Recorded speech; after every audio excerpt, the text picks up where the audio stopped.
Hello, everybody. Hello. Hello. Welcome to the Roundabout Cast No, episode. no, no. We're not the Roundabout Cast. Yeah, Welcome we to the Always are. Open Podcast. I'm Barbara. I'm. I don't. I didn't even hear what podcast you said. Who the fuck is Barbara? Wheeler doesn't even know what podcast we are. Yeah. No, we're the Roundabout Podcast. You didn't let me finish, and we're on episode 16. Can you believe we've done 15 of these?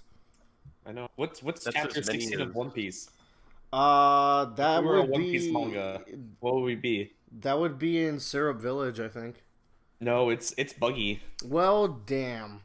Well, damn. I'm your host, Willer. I am Bradley, head chef of the SS Roundabout cast. And I'm Joe, lead cabin boy, second in command of senior cabin boy. I like Joe's better. I really hate how y'all do the really dumb gimmick and then y'all have this golden gimmick and why do you need both? So bogged down. Let's forget it exists. Oh Jesus. I like how you're second in command in charge of the scene. It's so confusing. Shit. What are we talking about this week? I'll tell you what we're talking about this week. Is there anything I should bring up before we go into it? No, nothing's important. Yeah, you're right. Let's talk about Invader Zim because that is. Oh my important. God. Special guest Tyler turned 25. Oh yeah, I guess yeah. We'll talk about that at the end in the free time. Yeah. Congratulations to our special guest. Who hasn't shown up in 13 episodes? We miss you, buddy. He keeps saying he's gonna show up. Y'all prepare your butts if anyone remembers him. It's been eons. Yeah, let's talk about Invader Zim, the movie. Enter the Florpus? Yes, Yeah. which I had been excited for so many years, and it was better than I hoped it would be. You knew this was coming out because this just kind of dropped for me, and I was like, oh, well, hello. Yeah, they announced, they had kind of rebooted the comic series several years ago, and then that did really well, and then they announced they were making a movie, but there was no real news about it for a year or two until this was about to come out, and then it's like, oh shit, it's really happening. Well, that must have been just cool for you. Being surprised by it was also equally cool because I haven't thought of Invader Zim in a long time. Actually, the last time I thought about it in years, you guys were bringing it up for some random reason. Yeah.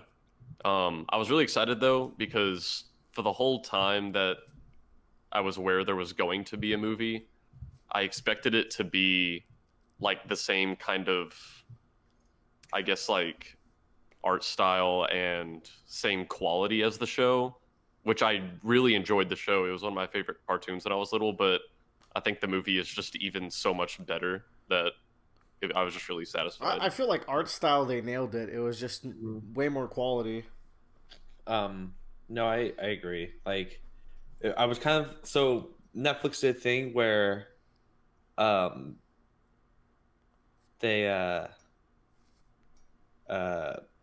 where they got two different Nickelodeon shows to do not a reboot, but a kind of revival movie, Rocko's Modern Life and Invader Zim, and I feel like Invader Zim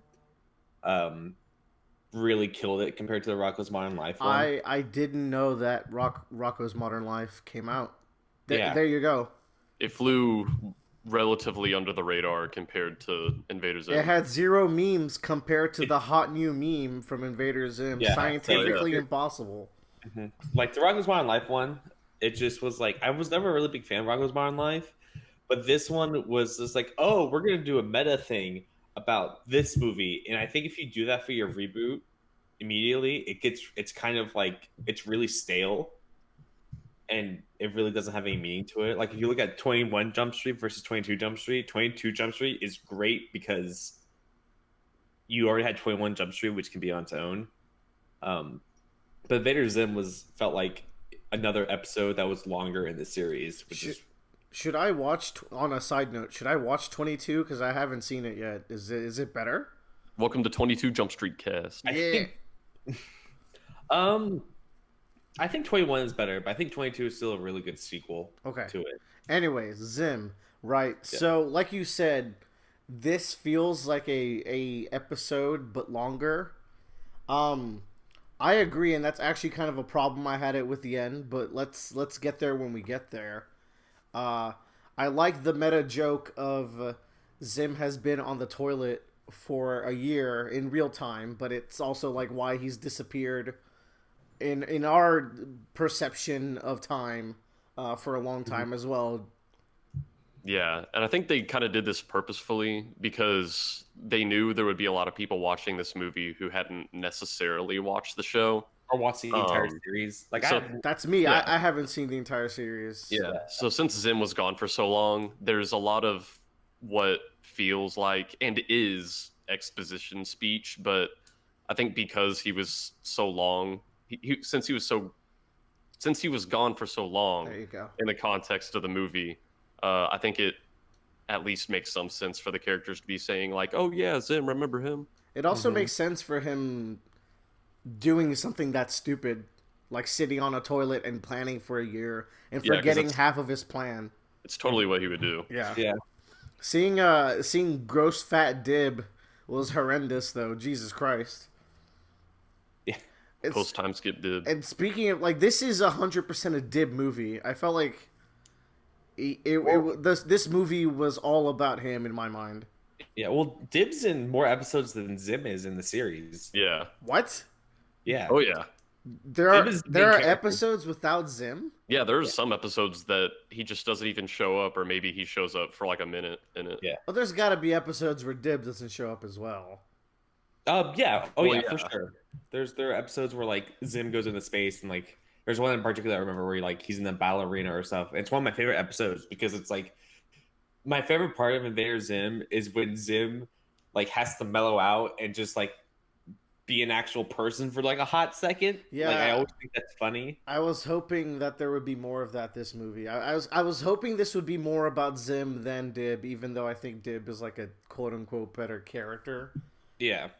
But I'm gonna need to see some facts on who's more present, Joe. I need it on my desk by tomorrow at 5. Yeah. Okay. I'll dig it up for you.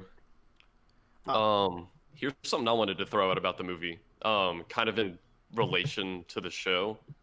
The show itself, one thing that, like I said, it was one of my favorite cartoons when I was little. But like one thing that had always kind of left me wanting more is that as many dozens of episodes as there were, you could probably count on one hand the number of episodes that advanced like the plot or the characters in any meaningful way. Yeah, it's like modern cartoons these days. They will have a good pace of filler and character building to plot progression episodes. Yeah. This movie, I think, was extremely satisfying for me because it looked at both Zim and Dib. It looked at their characters and it's like, okay, like for the inciting incident for this movie, what's like the core of these characters? Like what are their main motivations? What do they want most? And they hit whatever that was for both of these characters. Because like for Zim, it's clear that everyone of his species has like this cult-like admiration for their leaders, and they believe that the leaders also love them. And throughout the entire series, it's clear that Zim truly believes the tallest are going to come to help him, Yeah. but he finds out they aren't. And as an inciting incident, that is like the most devastating thing that could happen to Zim. I really liked his depression montage afterwards. Yeah, that was like a really Yeah. good His moment. change It was him too. mellowing out for the movie, like Joe said. Yeah.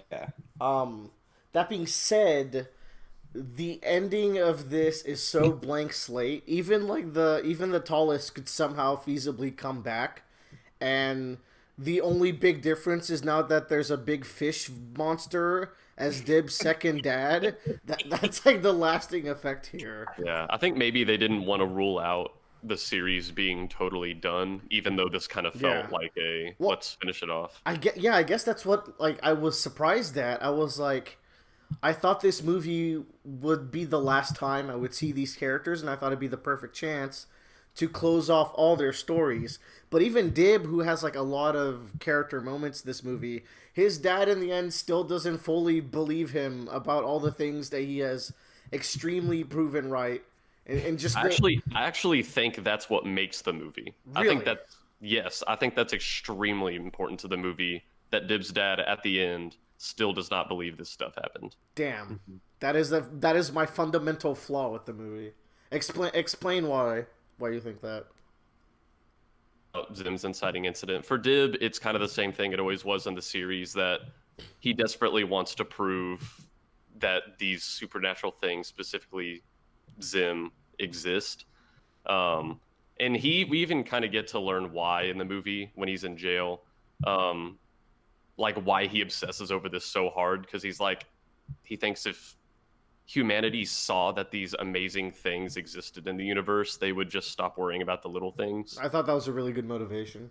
Yeah. And so throughout the movie and also throughout the series, we just get these moments where Dib desperately wants his dad to believe him and have his back on these things. And he says this one line in the movie that is echoed at a different part in the movie where he's like, I wish just for once you would have my back.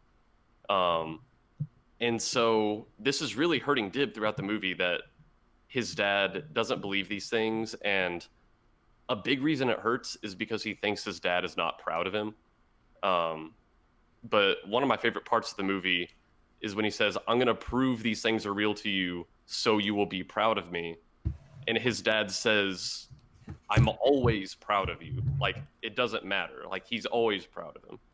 And that was already good to me. That was good.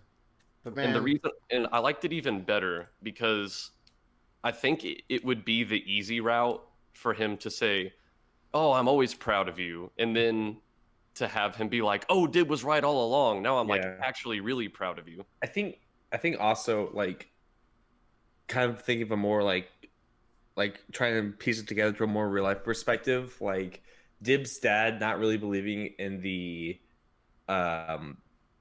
supernatural, what's going on, or like that's like Dib's obsession. That's very relatable to like when you're a kid and you're obsessed about this one thing, like Pokemon or whatever, and you're like really into it, but your parent just doesn't get it, and you feel like it's like it brings you down in their eyes to them. Yeah.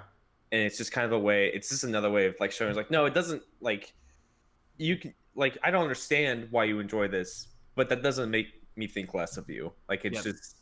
That's a good point that I hadn't thought about. That's a really good way to kind of liken Dib to a real child. I think if I had to sum it up, I'd say that it's not important for Dib's dad to believe these things. The core message and importance is that, like, it doesn't matter. Like, he's going to be proud of Dib no matter what, even if he thinks his son is crazy. He's just like, that's what you like, and I'm going to let you do it. I don't get it, but I'm going to let you do your own thing. I think that's kind of like the big character moment for the two of them, more than the dad finally realizing that the things are real. Yeah. Okay, fair. But I feel like I wouldn't have minded if the second half of the equation also didn't really have the finality I wanted. Because in the end, Zim is still Zim. He still believes the tallest are coming because he sees like the broken up message. He's like, oh no, everything's fine. He still teleported the Earth to make them proud. In my eyes, this movie would have been perfect. You could even not have the dad believe in the end, but if Zim had to team up with Dib to take down the tallest down a peg or something. Yeah, that is a good point. And then having Zim rebel against them and then becoming his own kind of warlord of his own puts him in a similar position, but advances his character like I would have liked. Yeah, I think Zim had a really good inciting incident, but after that, I don't think we did a whole lot with his character. His character very much falls off as soon as like Dib's incident happens. Yeah, the second half of the movie is explicitly Dib, his dad, and Gab, who is fantastic. Yeah.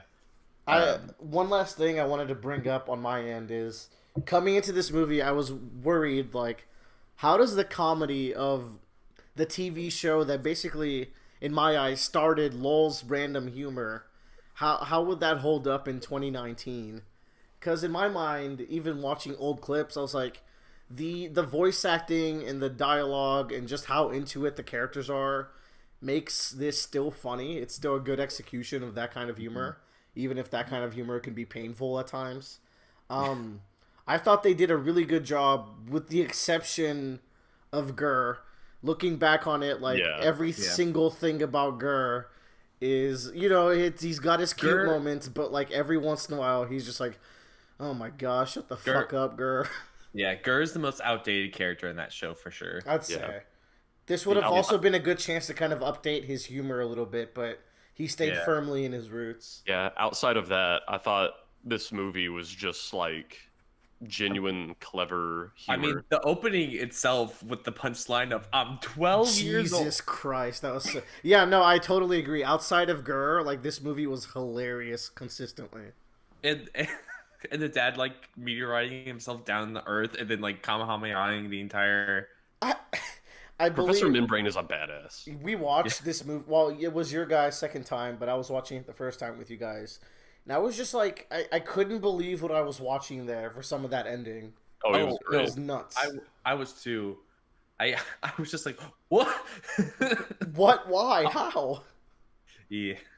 I also really like you mentioned them before, but like the fish clone, man, like I really enjoyed him. I don't know what it was about him, but I just thought he was so funny every time he showed up, and just how He definitely He- grew on me at the end. yeah, he is a more updated version of Gurr in my opinion, and what Gurr was. Yeah, okay, I could see that. But his is just so much more focused and it's much more of like a satire. And it's just funnier to think that like that's who Zim thinks is Dib's dad. Like it's just another layer to the humor. I feel in the pudding. Yeah, I all the pudding. And the thing I liked about him is that in the first half of the movie, he started out as just kind of this joke, like, oh, it's gonna be this little trap that Gaz and Dib are gonna have to figure out, and then he's not really gonna be relevant. But at the end of the movie, he's like the pivot of a really intense scene where it's like, oh god, what is he gonna do? Is he gonna save the Earth or go with Zim? So that was really cool. Great movie. That is my official statement. If there's one more thing I want to point out, there was this line that I really only got on the second watch through, where I kind of talked about it a second ago, where Dib is like, Dad, I just wish for once he would have my back. And then like at the end of the movie, right before Dr. Membrane falls down and does his Kamehameha, he's like, don't worry, son, I have your back. Yeah. And I was just like, oh. Cute. The one thing I wanted to bring up that I think really, it's more of a point, but something that really sells Invader Zim to me is the way that Dib and Zim interact with each other, and that they are basically written like best friends, but more hateful towards each other than most people. Their relationship is fantastic. Oh yeah. Like, And both of their voice actors are so into it. I love Zim's voice actor so much. Hell yeah. I like Yeah. when he's like, "Oh, Minnie Moose, I can't ever be mad at you." Like his change in tone is so perfect, and Dib just yelling at Zim is always fun. yeah, but like I love their dynamic because you can definitely see whenever you look at them, it's like, if Zim was a regular boy who just lived down the street, they'd probably be best friends, like running around doing dumb shit. That's and what I kind of wanted. what makes it. I wanted this movie to bring them together because I feel like Yeah. I'm sure the show did that sometimes, but like in an actual Oh, really yeah, there's- plot relevant sense. I think there's one or two episodes. There's one in particular I remember where like they were handcuffed to each other and they were like in an alien prison. They're like, all right, we have to get out of this. And it's a pretty good episode because they're both very. Dib's intelligent. Zim is just knows how to make things. yeah. Uh, but no, I think the way that they're written has always been incredibly clever and incredibly organic for like boys that age. Yeah.